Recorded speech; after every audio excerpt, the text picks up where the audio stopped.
breaking developments coming in. Yes, Saga. And here we're talking about the markets and how the markets are reacting. Yesterday, we've seen Dalal Street, brace the impact of the oil shock.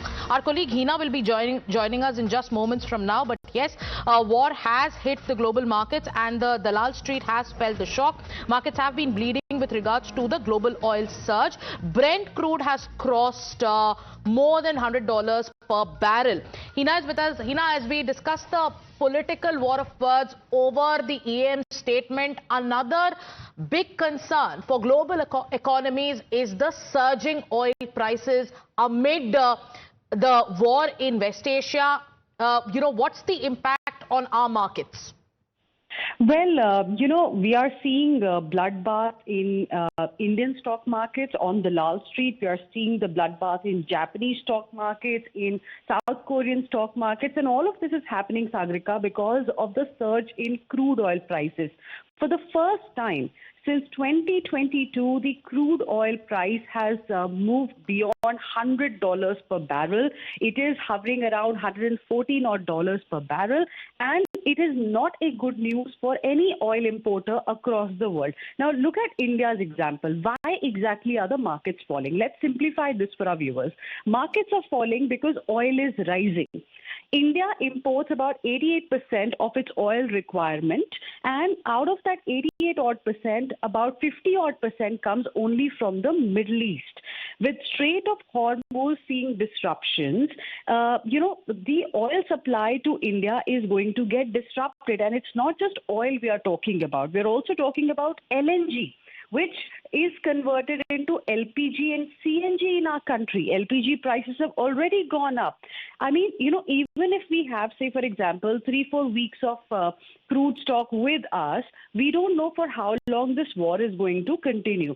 So if the crude continues to rise, I mean, after our stocks start getting depleted, the buffer stock that we have, then we will have to buy expensive oil. I mean, how much can we really buy from Russia also? How much can we buy from other countries also? It will have a direct impact on our inflation.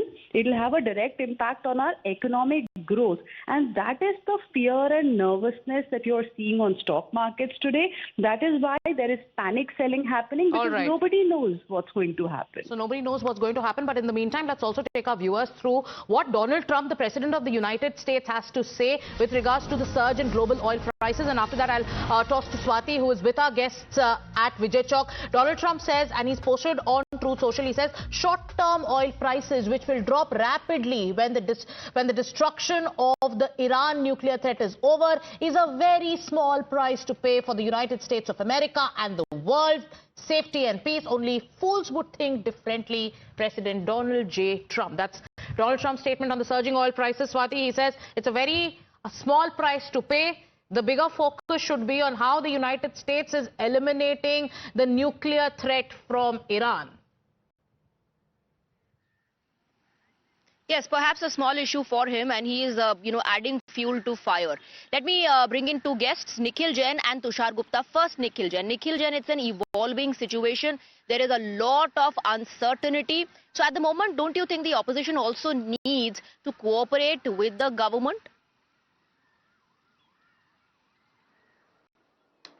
Swati, why is always the onus, the responsibility, the accountability, the questioning, everything to the opposition? It is the government that is running the show. It is Prime Minister Modi who went around to the United States and campaigned for this very same madman Donald Trump, calling him his best friend. It is this very same Prime Minister whose ecosystem was going around just a month ago saying "Jhukne wala chahiye, jhukane wala hona chahiye." Now, in the face of all of this, we could have been buying oil from Russia at a cheaper price. And let me make this one thing very clear, that the Strait of Hormuz may be blocked for other countries, but it's not blocked for Russian vessels or Chinese vessels. Had we maintained our strategic autonomy, had we not listened to Donald Trump and would have continued to buy oil from our decades-old partner, Russia, we wouldn't have faced this level of, But we're not just buying oil from our decades-old partner. We're also diversifying. And does the opposition have no role really to play here? I will, direct those questions to Tushar Gupta, but after a short break, we have to take a quick commercial break. Stay on with us.